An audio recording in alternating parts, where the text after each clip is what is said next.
So whenever you're ready, John, I think we are. Okay, brilliant. Okay, well, so yes, the 7 deadly sins of SAM. Bit of an odd place to start off the SAM user day with sort of vices to do with implementing SAM, but we're going to sort of run through sort of just some broad areas I've seen over the last sort of 10 to 11 years regarding SAM. But before we do that, we'll just have a little bit of a background on where I come from. And Siva and Bart, I was listening to the application security podcast you were on a couple of weeks ago, and you were talking about the origins of what was then OpenSAM with Praveer and Brian Chess and everybody. And I was very much involved with those initial conversations. I joined 45 Crikey back in 2006, 2007. And I thought I'd give you a little bit of perspective of where SAM really came from and why it came into this sort of being, and also probably why 45 other vendors were excited to be involved. And that was really sort of, at the time, we were talking about something called Business Software Assurance, or BSA, which then became Software Security Assurance. And what we found as a vendor, and also I think what we saw through OWASP groups and the very nascent application security community, was that they were struggling to actually get projects going, get programs of work going. And part of it was that we didn't actually know how to actually talk to the CISO or talk to the CIO. So when OpenSAM was coming around, it was really focused on answering 5 questions. And it was sort of 5 questions we envisaged a CISO going to a CIO and actually asking for more funding regarding those application security projects. And we always envisaged the CIO turning around and going, look, how secure am I? Am I better off than I was this time last year? Am I spending the right amount of money? And how do I compare to my peers? Which is, of course, very resonant over the comments regarding the new project in SAM 2.0. And it's really those 4 questions which allowed sort of SAM to come into existence so that we could actually start measuring and tracking what we were doing there. I then sort of bounced off into digital for a couple of years, and I'm now sort of at Checkmarks. It's also worth pointing out that I'm very much on the sales side of the business, and that really allows me to sit in an awful lot of meetings and see how projects have gone, how they're going, and also how application security practitioners are thinking of developing their programs of work. And it is the emphasis on programs of work, not projects anymore. It's application security has now become this program. And one thing we do forget, and whilst my talk is about the 7 deadly sins of sometimes where these projects go awry, we do forget this absolute importance. And I would probably say, and I've just done some quick calculations, that I probably sat in over 1,200 application security meetings in the last 12 years. And this is a quote from a site of an online retailer in the UK. And I could not agree more with this. My personal motivation for really following and trying to implement SAM as much as possible is simply that at some point you reach a point of getting fed up with project failure, and having seen so many application security projects fail because they couldn't answer those very basic questions of, are we better than we were doing last year? Are we more secure? How do I compare to my peers? By implementing the SAM framework, and I would take this on board as it's just a single determining factor between success and failure in application security. But I'm not to talk about all the greatness of SAM at the moment. We're going to talk about the 7 deadly sins. And the 7 deadly sins, as you're no doubt aware of, these are sort of vices. These are sort of vices to do with lust, gluttony, greed, sloth, wrath, envy, and pride. And it's how all of these vices will actually undermine all your best efforts to implement a really good SAM project. So let's get started with the first one. And the first is lust. Now, we often associate lust really to do with sex or sexuality. Now, I think, SAM is pretty good looking. It's pretty sexy, but it's not for me to tell you how does it compare, to a BSIM or to what, the CMMI folks think about Open SAMM. But really what we're talking about here is lust in terms of this incredible desire. And sometimes what we see within some projects is this incredible desire to keep on moving up through the maturity curve.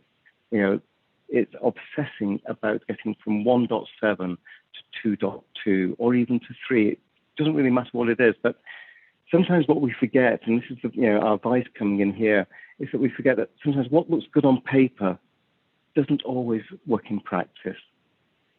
Sometimes just because you can do something doesn't actually mean that you should. Let me give you an example. If we take something like, scanning for vulnerabilities on every commit, and we're now in the realms of, level 3 maturity in the security testing phase.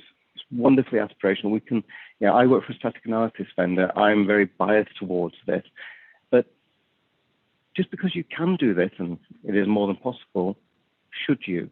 Because the impact of scanning on every commit ripples down through a development team. Unless you've actually got a compensating amount of time and resource to actually remediate on every commit, you really are just being lustful over a desire, over a practicality. You're actually, what I would say and urge people to do is work within the boundaries and the constraints and culture of your company, not within the artificial sort of boundaries or of a Phoenix project or a manifesto of a methodology. Be careful what you wish for. And I think outset professionals who begin to fetishize their SAM models and begin to obsess about these marginal gains actually lose sight of the big picture. The big picture within SAM is not going up through maturity curve. It is actually shipping a product in a more secure state. It is actually releasing that product with a better application security posture than it had on its previous release. So with lust, be careful. Your desire for high levels of maturity might not always be the correct area to be. The next is gluttony. And this is really overindulgence and overconsumption, often associated with food. In this case, we're actually going to go for what we call wealth items. And what I really mean here, and this is, again, how much do you want level 3 maturity within security testing? If you want that as a security vendor, we can deliver it. If you want to get to level 3 maturity within training, talk to the vendors. They can get you there very quickly. But all you need is just an awful lot of, you need a lot of resources, you need the budget. But then think about what the end result is. The end result is gluttony. It's a gluttony of results, especially within the realm of security testing.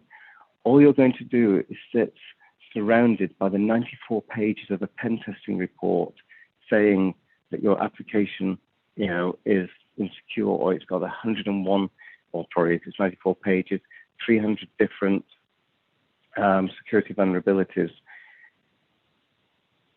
That is easy within sort of the realm of this particular vice, is to overconsume, to scan every application, to scan everything, to get as many results as you need. But I would probably suggest don't overfeed, don't be the fatted calf on security testing or getting results. Focus on what I would call the harder parts of SAM. And these are the metrics, the secure architecture, threat modeling, the defect management, because all of that will put the consumption of results into perspective. You'll cut down on what you actually require and will allow you to be there.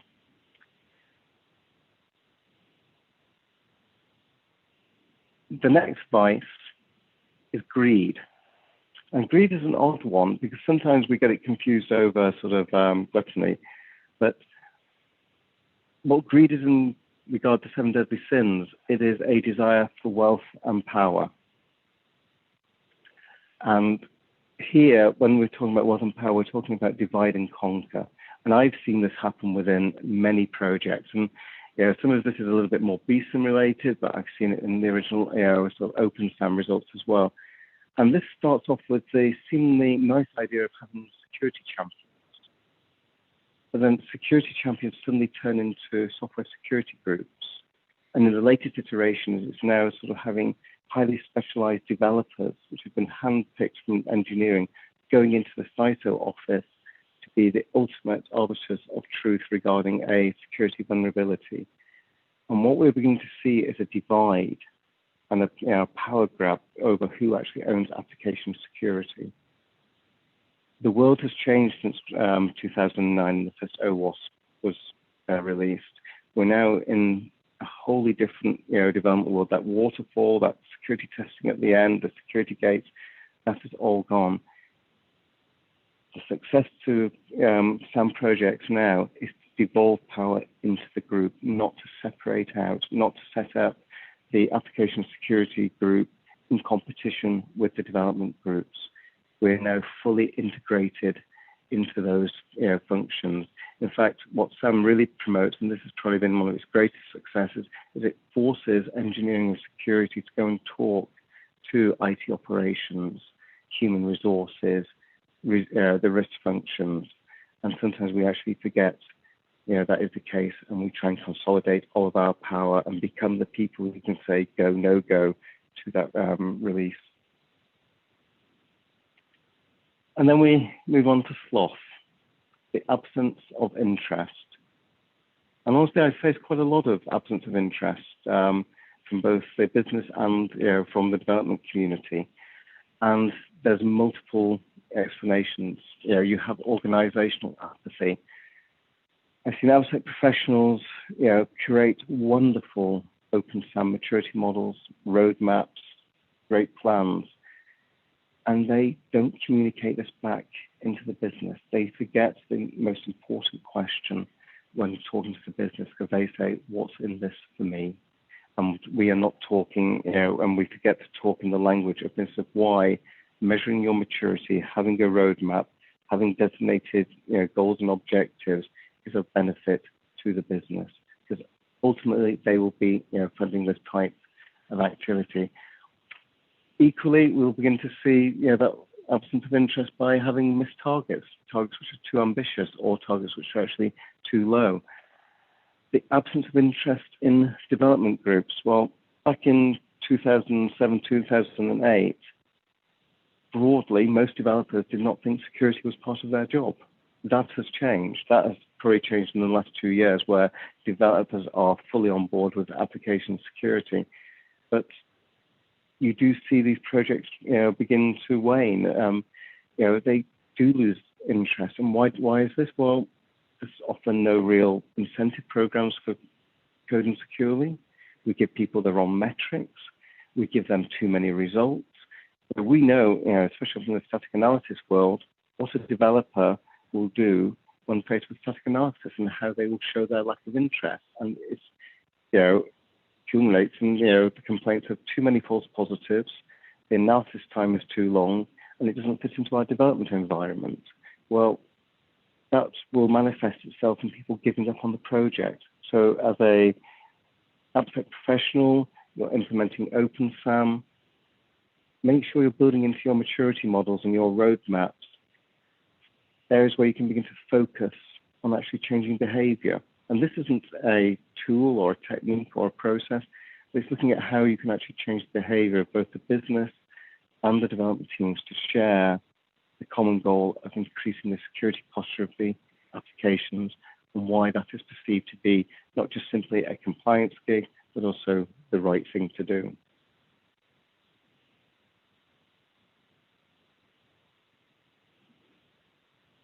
And then we have RAF, and I think this is probably one area where we've all had a little bit of experience.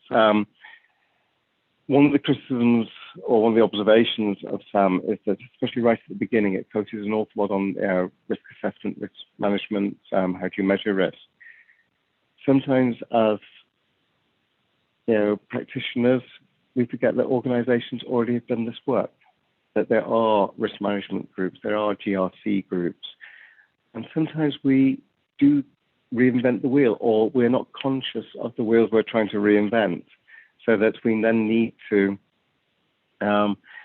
go back into the business, and when we present our great findings of this wonderful maturity model, let's just say how OpenSAMM is measuring risk may not be the same as the risk management folks, and they're just a little bit perplexed or angry or furious. We've also seen it when, within OpenSAMM, you're moving at the maturity levels and you're focusing on software composition analysis or third-party libraries, and the policy changes.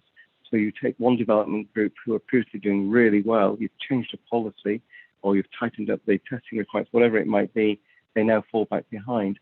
They are going to be angry with you. They feel threatened by what you're doing. And it all comes down to, especially in the world of application security, that if you tell somebody that their application sucks, their code sucks, you're not going to get a positive response.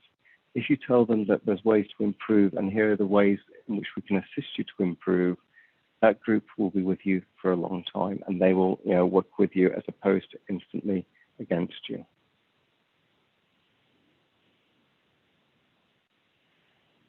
And then we have envy. Well, envy could actually take two times here. So if I was to be a little bit cheeky, I would say, well, sometimes I think Sam gets a little bit envious of BSIMM, and BSIMM gets a little bit envious of SAMM. That's a debate to have over a cup of coffee in a bar. If you want to sort of do those very precise nuances, that is not the purpose of SAMM. SAMM is about, in my opinion, of making sure these programs get delivered and you have set milestones. Also, what you see within some projects is people getting envious over funding. And it always turns out that your friend always has more or less funding than you do, and it's typically more funding. So that's the reason why they actually have a higher maturity level. But as you look at the other vices, especially that of gluttony and lust, often you don't need hard resources for that. You can actually focus more on changing behavior in the organization. Don't be envious of others. When you begin to start the comparison with other industries, that will allow the senior management team to understand, are they investing in sufficient resources into particular areas, especially areas such as training. Over the years, I've seen CI goes, why are we not spending as much as my peer in security training? That will then fund that activity. So envy is just a short-term, well, at best, it's a short-term feeling. And then we have pride. And pride is actually the capital sin. Pride actually encompasses all the previous vices. It encompasses, lust, gluttony, greed, sloth, wrath, and envy. It brings them all together. And my advice regarding pride is that if you find yourself, you've done a self-assessment, you've gone a year, you're going, actually, this is going really well, and you've self-assessed again, and you're just about to pat yourself on the back, stop. Because this is the challenge of maturity models. If you begin to believe the maturity model, and you're constantly improving, how do you know that? What are your metrics? How are you actually measuring application security? Don't just rely on SAMM maturity levels to say, hey, you're doing a good job. Go bring in independent assessors, get friends to come in to assess what you're doing, get people to actually challenge you. Because if you're not getting an independent assessment at some point, and it doesn't matter, hopefully there's somebody within the OWASP community, hubris is kicking in. And the one thing we do know is that we always must remain and remember that we are human and prone to mistakes. So that is a very quick run through the 7 deadly sins in the context of OWASP. Any questions? So far, none coming in via any of the various chat canals that I'm seeing. Specific to the deadly sins.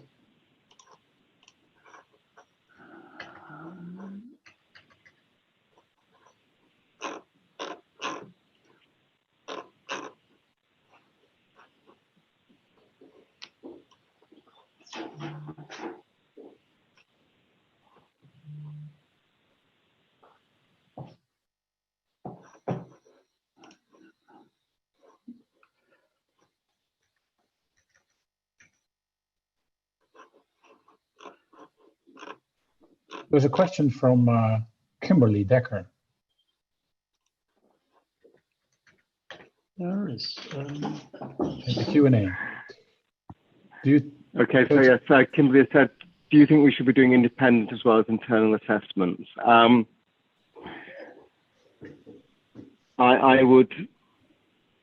think on internal assessments, I think each development team, each business function should be doing their own internal assessments. And if you have the opportunity to have independents to come in, absolutely, always get another set of eyes on what you think you're doing, because sometimes we do just lose sight of where we are in these projects, and having that fresh look of going, okay, I would challenge you on this particular area of verification. It allows you to focus within there.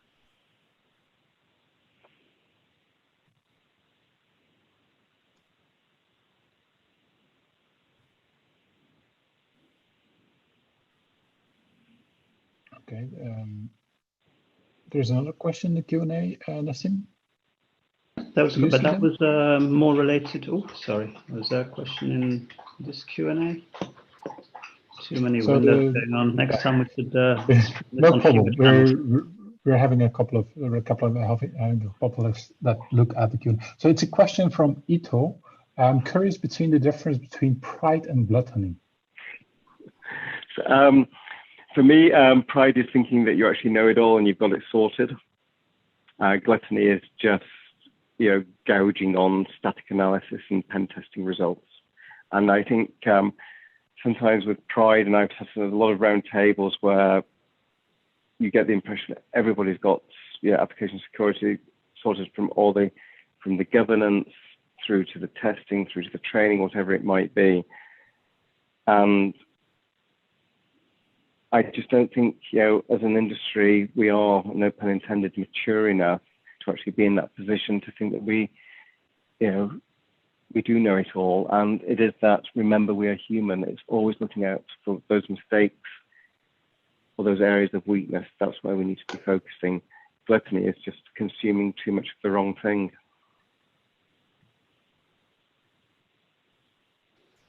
Okay. Actually, yep. A couple more questions coming in now. What else do we have? Yep, so one question was from an anonymous attendee. If application security hasn't been a priority before, how do you strike a good balance between good new security measures and not failing into the trap of the 7 deadly sins? I would say it's down to metric, both measurement and metrics, and understanding those are two different concepts. And it's the real key is then using those measurements and metrics and aligning it to the strategy. And it could be the risk management strategy, or it could be the IT risk strategy of that business. I think we get very excited about going out, finding fault in applications, and fault in organizations. You're not doing this, you're not doing that. But sometimes we don't align that to the strategy of the organization, and we forget the measurements and metrics part, especially on the business. Do we actually often work out the return on investment of a compensating control and its effectiveness? That's how I would That's how I'd be striking that balance. Okay. Thank you. And then possibly a pertinent question, and probably an idea for a future talk. So we have the 7 deadly sins. Do we have some virtues that we could possibly oppose and take a proactive approach to it? Yes, yeah. There are virtues, and I think probably the first virtue there is the fact that if an organization is embarking on SAMM, that's a good thing. That means they actually care about application security, and not just because it's something they have to do through compliance, but they actually understand delivering secure applications is generally a good thing, not just for that organization, but for the wider community. So there is a whole thing about the virtues of application security as well, but that could get very philosophical. Okay. And then possibly one for those who've been around for a while and have seen the various deadly sins posts applied. One question was, are there any other ones outside perhaps of the 7 that you mentioned that might actually have an impact on the effectiveness of, it's not specific, it could be SAM specifically, or I guess in general maturity models as a whole? Ooh, there are more than 7. What did I think of? What did I go for in terms of additional sins?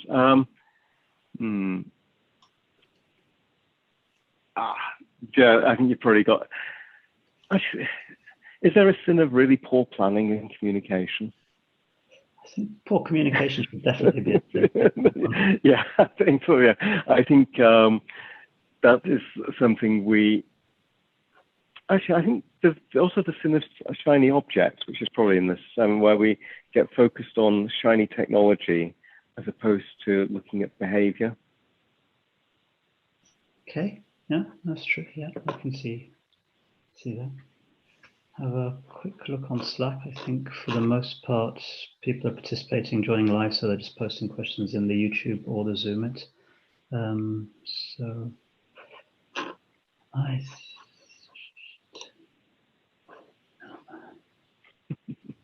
I think we've probably handled all the ones for now. There was one that came up at the end of the previous slot that we could address at some point.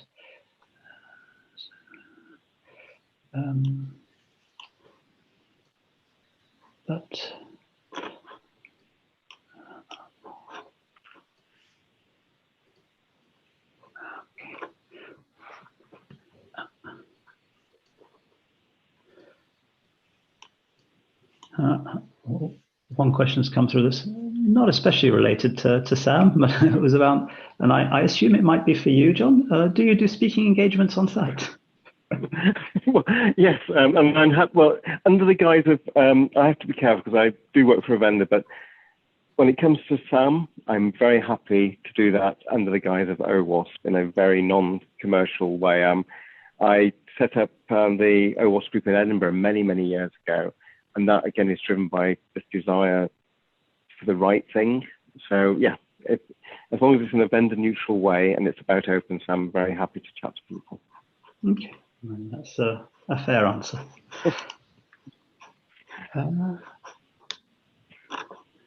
I think, well, we have a couple of minutes before the next one starts, so I think we could probably actually wind this one down. So thank you very much, John, for the... Okay, well, thank you for the opportunity.